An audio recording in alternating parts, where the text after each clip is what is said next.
Hello, my name is Siobhan Charles, and welcome to my presentation on policy organization analysis of the American Federation of Teachers. The American Federation of Teachers is headquartered in Washington, D.C., and it is a part of the American Federation of Labor and Congress of Industrial Organizations, commonly known as AFL-CIO.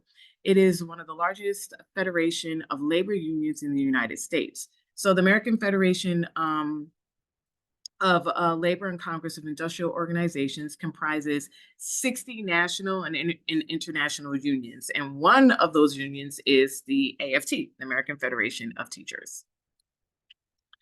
The AFT has 5 specific divisions, which includes most of their members, and those are pre-K through 12th grade teachers, paraprofessionals, higher education faculty and professional staff, federal, state, and local government employees, nurses, healthcare professionals, as well as early child care professionals. Now, the American Federation of Teachers is mainly funded by the fees that its members pays. Each of the members pay, and that money is then used to cover the union's activities during the year, like supporting teachers, organizing events, and representing members' interests. For the 23-24 year, about 72% of the money collected from members was used for union-related activities, and the rest of those funds were non-chargeable and refunded to members in some instances. The purpose of the American Federation of Teachers is to advocate for those healthcare professionals, government employees, and teachers, right? Its mission includes democracy and fairness and high quality services and healthcare and in education for families and communities in which they support. The American Federation of Teachers has 2 publications. One, The American Educator, where you'll be able to find articles that deal with hot topics in education. And the second is AFT Healthcare, where you'll find information that supports healthcare professionals. They also have AFT Voices, which is an online blog where you'll get opinion pieces from people who are boots on the ground working as educators or who are retired educators, and the same for AFT Healthcare. The AFT publication are literally published by everyone, right? So that's to say you do not have to be a part of AFT in order for you to submit an article to be published in their magazine. But there is a process. You have to submit your article, and then the AFT has a board of presidents, vice presidents, executives, and they peer review the article. If they select the article, then of course they will contact the author, and then they will provide that author with notes, any specific changes that need to be done, and then sooner rather than later, that particular article is published. But there are hot topics that are published in American Educator and in healthcare all the time. Certain hot topics like gun violence in American Educator. There have been tons of articles about that have been published, educator shortages, as well as Every Student Succeeds Act, which was put into place by President Obama.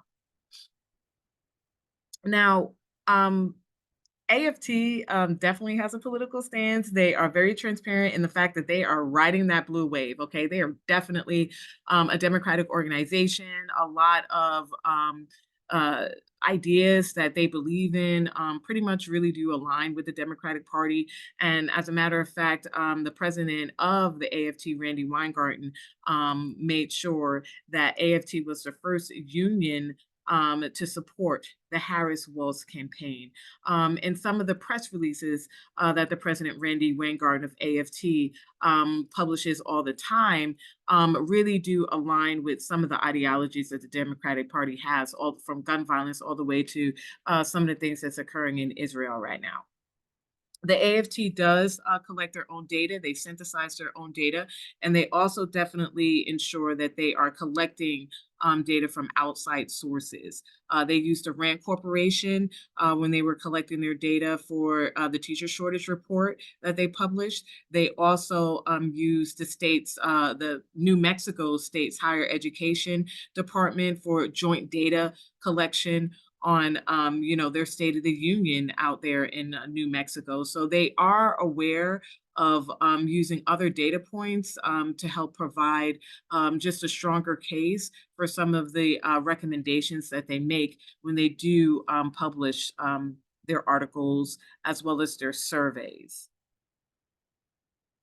Now, the AFT is one of the largest professional unions for teachers and educators in the United States, and they represent a significant portion of public school educators.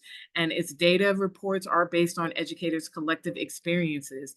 Therefore, the AFT is a credible site, not only for the education perspective, but also for the healthcare perspective. So it is credible in the fact that we are getting boots on the ground experience from people who are working in the field and also from the retirees. It's also a credible site because, again, AFT doesn't have a problem going outside and getting data from outside sources so that way they can support the recommendations and the information that they are providing. Now, it's not your traditional scholarly source that you would use for a dissertation, but you can use it for a dissertation. I would say it would be in your best interest to ensure that you are using those traditional scholarly resources if you are using AFT publications in a dissertation, because remember, the AFT is very, very, very good at making sure that they make their points known about their ideologies. And remember, that's a democratic ideology, right? And so you want to make sure that a lot of the research that you're getting isn't 100% biased when you're doing a dissertation, right? So you can use the information, but just make sure that you have traditional scholarly information that is more unbiased to support whatever point you're trying to make in your research. Well, that concludes my presentation. I hope that you found the information I presented beneficial to you, helpful to you, and please definitely enjoy the rest of your day. Take care.